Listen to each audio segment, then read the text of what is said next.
hari ini mau mewawancarai teman-teman dari Prodi Sejarah tentang hasil penelitian mereka dalam sejarah Minangkabau. Sebelum itu kita kenalan dulu yuk sama teman-temannya. Silakan. Halo. Halo. Halo. Boleh kenalan? Halo, saya dulu. Halo. Saya. Oke. Perkenalkan, nama saya Wahyu Raffiringa. Saya dari program studi sejarah. Nanti Instagram boleh dipasang di sini. Oke. Kalau saya Nakil sebagai Ahmad dari program studi sejarah. Kalau saya mau di sini. Nanti tolong ya, editor ya. Di sini. Kalau saya di sini saja. Oke. Kita masuk ke topik. Jadi tadi saya sempat menggarisbawahi teman-teman dari penelitian sejarah Minangkabau. Betul. Kalau boleh tahu sejarah Minangkabau ini penelitian teman-teman tentang apa? Nah, jadi seperti ini. Kebetulan dari mata kuliah sejarah Islam di Minangkabau sampai akhir abad 18. Nah, jadi kami diberikan proyek untuk melakukan penelitian observasi.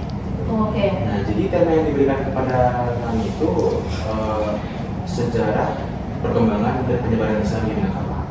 Nah, dari tema inilah kami berangkat untuk memilih judul dari rantau telak untuk menganalisis penyebaran Islam di Minangkabau dari pesisir Sumatera Barat. Oh gitu. Untuk produknya sendiri, Tarkan memang sengaja hadir di podcast ini atau sebelumnya ada produk lain? Boleh dijelaskan? Untuk produk sendiri ya. Ya. Jadi gini, awalnya itu kami itu pengen bikin buku. Terus kenapa nggak jadi? Kenapa nggak jadi? Karena setelah kami melakukan riset dan sedikit bertanya-tanya lah dengan beberapa pihak terkait, Ya. bahwasanya buku itu untuk terbit minimal tuh 3 bulan. Sedangkan yang kami dapatkan Itu cuma sekitar 4 bulan atau 5 bulan. Belum penelitian matangnya, belum kami banyak diskusi juga yang itu pun minimum masa 3 bulan itu. Jadi dalam 3 bulan belum tentu juga bakal bisa diangkat. dana juga. Oh, Mungkin ada sponsor silakan. sponsor jangan lupa ya. Jadi karena keterbatasan berbagai hal, akhirnya teman-teman mengambil podcast. Ide dari mana nih awalnya kok bisa ke podcast gitu? Karena dari buku ini literasi gitu. Iya, betul. Tiba-tiba podcast. Kalau untuk produk sebenarnya banyak yang udah kami rencanakan itu. Iya. Ada budaya, ada buku. Iya. Dan pada akhirnya bersama podcast. Karena kami berpikir gitu. Pada akhirnya tujuan penelitian ini untuk mengedukasi atau untuk mempublikasi gitu kan. Gimana hasil penelitian kita kepada orang gitu. Nah, gimana kalau kita langsung aja seperti sedang nongkrong gitu, kayak seperti ini nongkrong, terus kita bahas apa yang udah kita tidak sana dan kita balut secara formal berbentuk podcast. Oh gitu. Karena dari pandangan saya tadi kan saudara Zaki Latif tadi menyinggung tentang buku. Kenapa tidak novel atau cerpen gitu kan langsung ke podcast? Makanya saya bertanya tadi kan ya. Jadi Seperti yang ingat tadi ya, karena untuk terbit itu minimal 3 bulan saya. Jadi punya waktu cuma 4 bulan. Oke. Juga untuk tujuan penelitian ini kan untuk mengedukasi dan menjadikan landasan untuk penelitian selanjutnya. Ya. Jika membuat novel atau segala macam itu saya rasa belum bisa dijadikan landasan penelitian ilmiah. Jadi ya seminimalnya untuk buku gitu. Tapi karena kami kekurangan waktu di dana tadi, sehingga kami harus berpikir ulang bagaimana untuk mempublikasi hasil penelitian ini. Dapatlah podcast. Biar santai juga. Ya, metode penelitian teman-teman gimana nih? Metode Apa yang digunakan? Betul. Jadi sangat banyak diskusi yang kami lakukan tentu. Tentunya dengan banyaknya diskusi, banyaknya juga studi literatur yang kami lakukan. Ya. Kami mulai dari artikel, kami mulai dari jurnal, buku, biografi, juga repository dari beberapa universitas yang membahas tentang penyebaran Islam di Minangkabau. Jadi dengan studi literatur itu dari situ kami mulai berangkat ke dalam observasi dan juga wawancara Ya. dengan beberapa sumber terkait, dengan beberapa lokasi terkait seperti lokasi-lokasi di mungkin nanti akan bisa kita bahas lebih lanjut di podcast ini gitu kan. Cuma saya akan singgung sedikit itu di daerah Kaliaman, di daerah Bukit Tinggi seperti itu.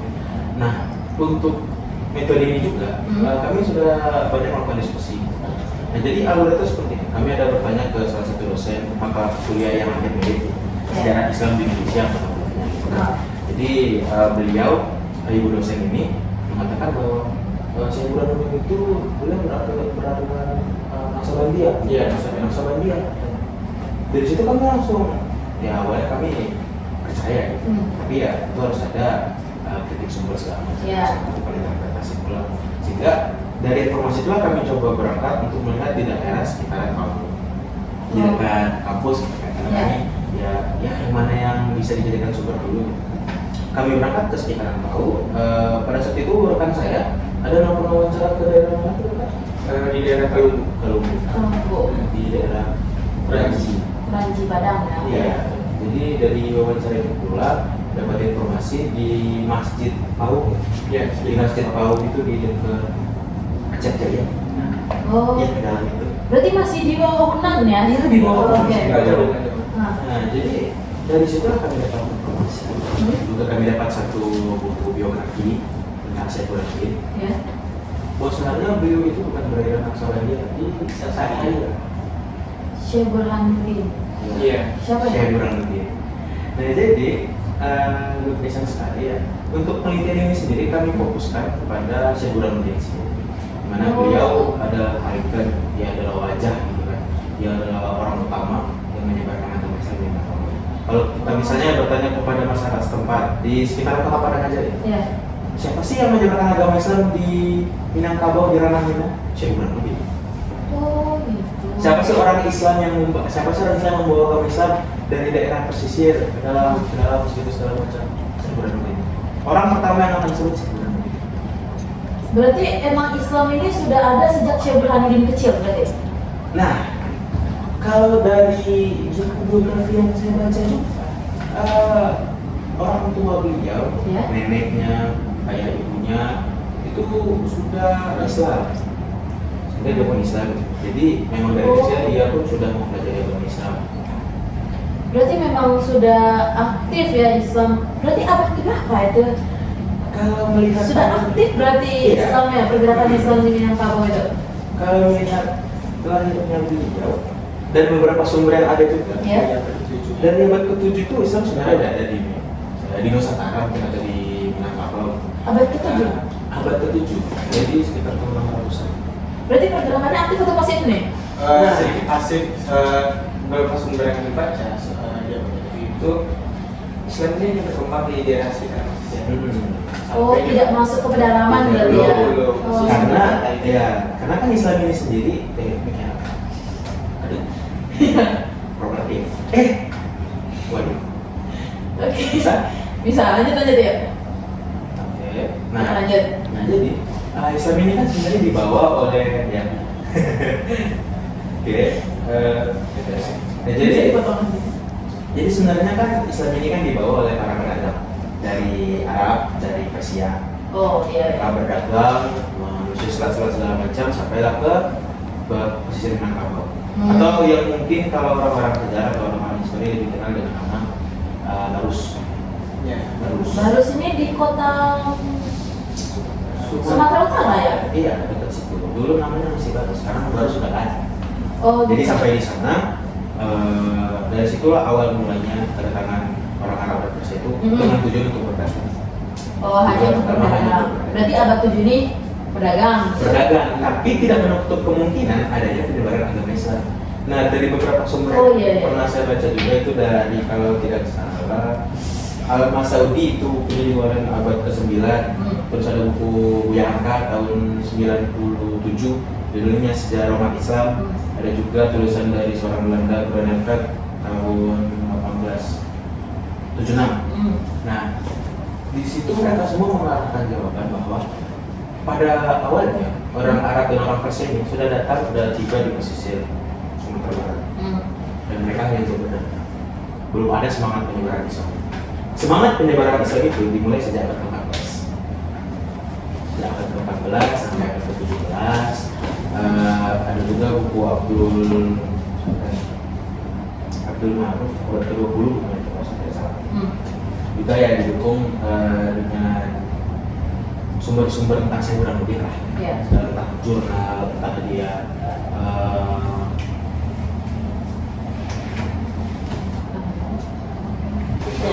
improvisasi. Oke. Seperti itu.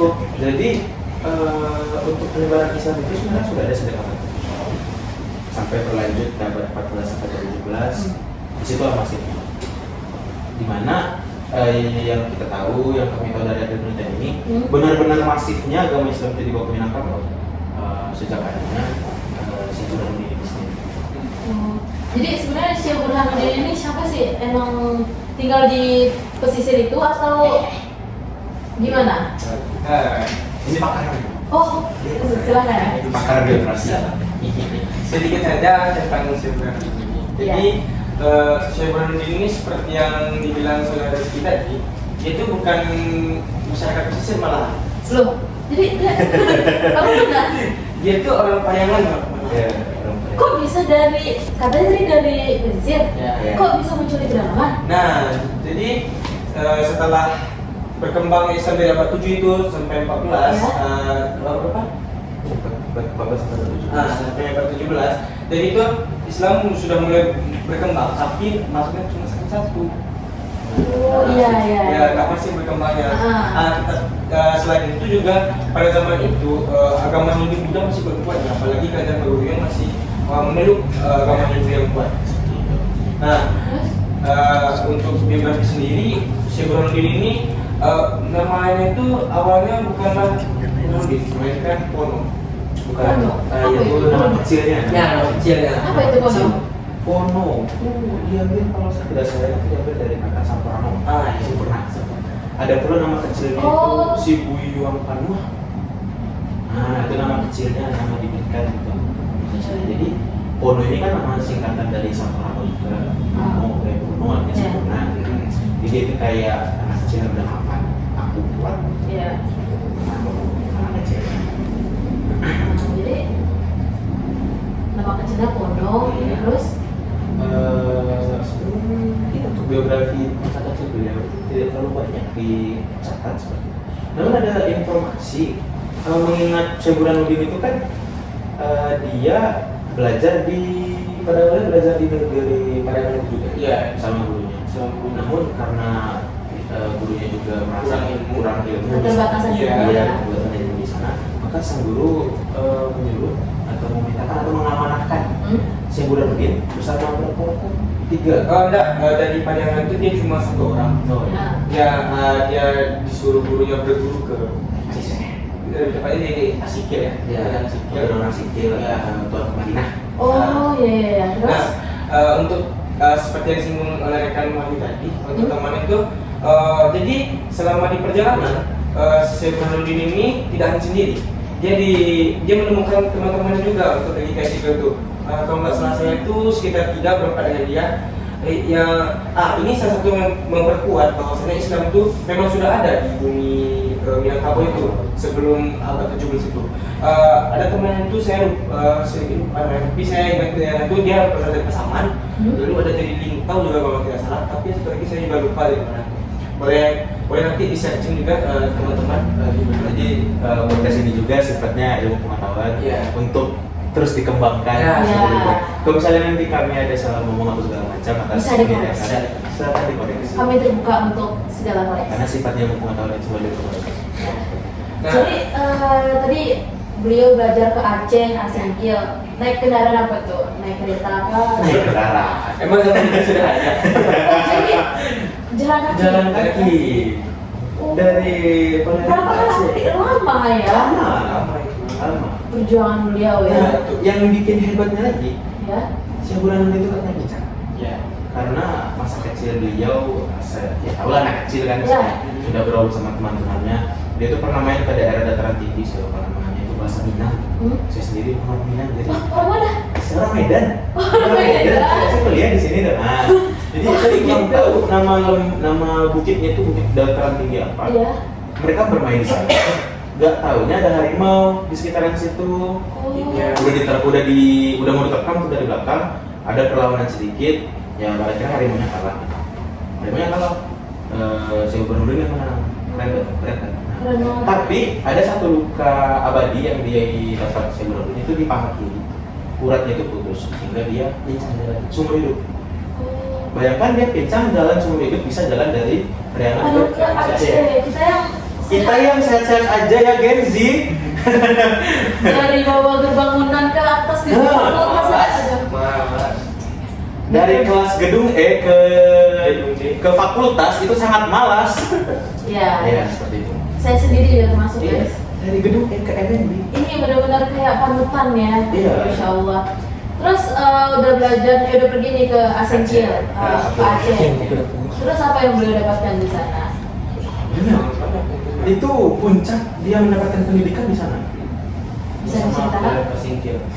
Untuk bagaimana ia belajar di sana itu karena catatan resmi. Saya atau bukan nggak ada mungkinnya saya sama kami belum mendapatkan catatan Oke. resmi. Ada beberapa wawancara yang kami dapatkan tadi. Kembali ke mana tadi, daerah mana wawancara di Kuranji tadi? Kalumbu. Dari Kalumbu itu kan kami dapat informasi ke Masjid Raya Paut, masjid di sekitaran Paut itu. Iya. Nah dari masjid di sekitaran Paut inilah kami dapat informasi bahwa ada seorang buya Ismet Sofir Itu sejak itu. Saya pernah dengar ini kalau nggak salah ada ketua apa ya? Ketua. Aliran Sekali. Iya. Sofir apa sih? Iya. Balik topik. Jadi beliau tuh domisili mana? Enggak, dia domisilinya di Kota Tua. Oke. Di Kota Tua. Terus? Nah, jadi kami ke sana, pasti ke sana. Ke sana. Dari Padang kami rela-rela nggak rela situ demi pendidikan, demi Iya. intelektual tinggi kami pergi ke sana, ke daerah Bukit Tinggi di Kota Tua, bertemu dengan Buya. Buya Buya tadi ya. Iya. dia tuh sebagai ketua harian Satria di sana. Di Sumatera malah. Di Sumatera. Oh. Bukan Sumatera Barat kan? Sumatera. Oh, Dari Sabang sampai Lampung. keren. Ya. Udah oke ya. Ya bukan, dari Sabang sampai Lampung. Keren ya. Iya, jadi Terus dari informasi dari Masjid Pau itu kami dapat informasi kalau beliau, Buya ini punya kitab kita tuh. naskah kitab yang mendukung mungkin ajaran kesatuan itu. Nah, kami penasaran dong untuk apa namanya bukti formal kami juga dong, Ya. bukti primer kami juga Ya. karena kami sana. Sampai di sana bertemu dengan beliau. Mungkin nanti tim editor akan kami kirimi foto beliau dan foto kami sedang wawancara dengan beliau, nanti boleh dipakai di sini. Di sini ya. Ya. Ya, nanti editor saya keren. Keren, Jadi bisa pasti. tiba-tiba Saya betul. Ya. Oke, nanti dipasang di sini. Jadi kami memang ketemu sama kitabnya itu. Ya. Itu ada 2 kitab. Tebalnya itu Itu 20 segini. 800 halaman. Iya, masing-masing 800 halaman. Jadi bisa rekan-rekan bawa pulang gitu. Kalau bisa kami bawa pulang, kami tunjukkan di sini. Iya. Oh, jadi tidak dapat. Tidak bisa dibawa pulang karena Kenapa tuh? sudah terlalu ringkih. Iya, sudah rapuh. Kayak kita buka aja kertas tuh kayak udah mau lepas. Iya, mau sobek. Karena itu sudah dari puluhan lebih. Oh. Berapa? Ya. Ya, ngerti. Nah, jadi kami bawa sampelnya, Ya. kami fotokan beberapa halaman dan kami bawa kepada saya akan diskusi dengan beberapa dosen yang ahli di bidang ini karena itu tulisan Arab Melayu. Oh, Arab Saya Melayu. sendiri bukan Islam gitu kan, Iya. saya nggak bisa gitu. Bukan Islam juga ya. Saya bukan orang effort, Islam. Saya bukan effort orang Islam. sekali ya. Iya. Aduh, iya ya. Demi pendidikan, demi intelektual. Oke, lanjut. Demi sejarah gitu. Nah, Jadi pada akhirnya saya dapat informasi dari salah satu profesor ahli tulisan sastra Minangkabau FIB bahwa kitab itu adalah kitab Jalalain. Kitab Jalalain itu isinya seperti tafsiran Al-Quran. Nah, memang pada akhirnya praktis kami tidak mendapatkan informasi tentang aliran Asatariah di kitab itu. Ya. Namun setidaknya kami bisa wawancara dengan beliau, Buya Ismail. Ya. Jadi dari wawancara itu kami sangat banyak informasi. Terus kemudian ada beliau pernah bercerita itu kalau beliau itu beliau Syekhunanuddin untuk saya. Ya. Beliau Syekhunanuddin ini kan pergi belajar di Aceh. Ya. Menjawab pertanyaan tadi juga apa aja sih yang dia dapat di Aceh? Iya. Ada satu bukti dia belajar di Aceh itu yang berkaitan juga sampai akhir hayatnya. Apa tuh? Nah, jadi pernah satu kali Abdurrahman Singkil ini dia itu diundang ke Kerajaan Samudra Pasai. Ini berdasarkan wawancara yang kami lakukan dengan Sang Buya. Ya. Kemudian karena dia pergi ke sana, ditinggal seorang putrinya Di mana? di rumahnya lah. Dengan? Dengan sang Syekh Burhanuddin. Bayangkan seorang pria kita ditinggalkan dengan seorang wanita muda. Iya. Jadi nikah. Oh, tidak. Jadi Kalau mereka nikah berarti Syekh Burhanuddin punya keturunan. si Burhanuddin tidak punya keturunan. Tidak punya keturunan. Mungkin penonton sudah paham. Loh, saya pernah dengar katanya si Burhanuddin, entah saya cuma baca di salah tempat Ya. bacanya tuh gimana. Ya. Beliau itu punya anak loh. Jadi Anak yang dimaksud itu depan itu anak angkat murid dia yang dianggap anak. Oh, jadi secara biologis tidak ada? Tidak ada. tidak ada. Kenapa? Karena ketika yang ditinggalkan berdua bersama putri berhasil, Ya. ya dia wajar, dia normal untuk ketika apa ya? Berdua dengan Apa wanita yang kamarnya pastinya hasratnya naik. Iya, hasrat. Oh. Saya mau nonton sama tuh. Nah, Stop. kuning. Takut doang kuning. Nanti di-beep aja ya. Jadi Oke. itu kan normal. Iya, iya. Wajar ya. Itu normalnya masyarakat. Iya. Banyak kasus gitu-gitu sekarang. Hmm. Apalagi beliau. Iya. Nah, melihat hasilnya sudah tinggi pada ini dan takut dia mengecewakan gurunya. Jadi demi menjaga kepercayaan guru kepada dirinya, beliau rela menghancurkan alat tertentu menggunakan batu. Sampai dia koma mungkin. Ya, kalau di saat itu ya mungkin bisa dibilang koma, tapi Iya. ya dari sebenarnya itu Iya, pingsan. habis itu hidup kan? Hidup dulu, dia pingsan sampai gurunya kembali. Dan dia obati oleh guru. Dijahit. Ya kita nggak tahu udah belum jahit ya. Itu kita nggak tahu ya. Iya. Waktu itu tuh teknologi udah seberapa gitu. Iya. Ibnu Khaldun belum hidup. Belum. Ibnu Sina? Nggak tahu juga saya. Jadi ya jadi itu tuh sebuah punchline banget kan. Jadi dia itu menghancurkan alat komunikasi demi mendapat kepercayaan guru. Berarti berarti kan tadi teman-teman bilang beliau masih hidup berarti. Hmm. Beliau masih Masih. menjalani kehidupannya. Masih. Berarti selama beliau menjalani kehidupannya tanpa itu. Iya. Kan saya Oke. tipisnya gimana? Itu nggak ada catatan resmi ya, tidak ada catatan resmi, nggak ada yang pernah membahas. Itu dianggap sebuah keputusan yang sangat berani dari seorang. Iya. Sangat berani, sangat berani. Karena saya speechless. Coba tanya sama orang sekarang, siapa yang berani mecahin itunya pakai batu? Iya. Tanpa operasi, tanpa anestesi. Gak ada yang berani. Ada yang berani, saya jamin. Saya sendiri nggak berani. Iya sih ya, oke. Nah, jadi melihat kejadian itu, Ya. Abdurrahman Singkir ini sayang lah sama si Syekh Burhanuddin. Oh, Dia jadi benar-benar menjaga amanah. respon beliau percaya jadinya ya. Udah dibuktikan gitu kan. Iya, ada. Bisa jaga putrinya dengan selamat dan bahkan tidak dimintai. Berarti awalnya nih Abdurrahman Asingkir ini sebenarnya menguji Iya. Syekh Burhanuddin atau emang benar-benar pergi gitu? Bisa jadi sih untuk interpretasi sementara. Tapi memang kalau menurut Buya Ismet, memang ada undangan dari Sayyidina Pasai. Oh, iya. Entah mengapa beliau meninggalkan putrinya, entah memang alasan teknis supaya dia bisa pergi sendiri, atau memang ingin menguji Syekh Burhanuddin sekaligus. Oh, iya. Dan pada akhirnya intinya Syekh Burhanuddin berhasil menjaga kepercayaan gurunya dengan cara seperti itu. Jadi sesayang itu Abdurrahman Singkir sama beliau Iya. diturunkan sebagai penyiasat. Oh. Dan oleh karena itu pula lah gurunya mengamanahkan Syekh Burhanuddin untuk mengajar di tempat asalnya. Balik nih dia ke Minangkabau. Balik dia Iya, sudah pulang. Berarti kan teman-temannya juga dapat ilmu yang sama ya kan? Dia dibawa juga pulang ke Minangkabau. Iya. Iya, mereka juga disuruh balik ke daerah mereka Asal masing-masing. Tapi yang terkenal itu ya memang Burhanuddin. Karena memang mungkin dia privat ya dulu ya. Kalau mungkin dulu udah ada kata privat ya itu lah dia. Oh. Jadi dia kayak benar-benar disayang banget sama gurunya. Tangan kanan gitu ya? Iya, Bisa. bisa. Tangan kanan anak kesayangan. Iya, anak mas ya.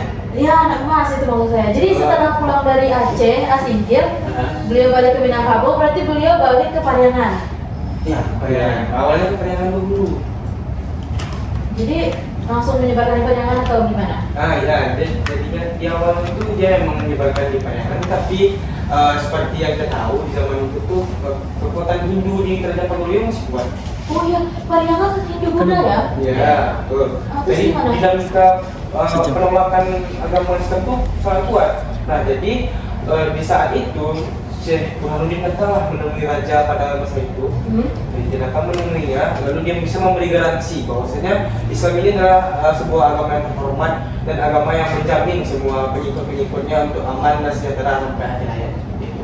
Nah jadi dengan pernyataan dan jaminan dari Syekh Burhanuddin, akhirnya raja dari Pegaruijuang dan para pengikutnya memeluk agama Islam pada masa itu.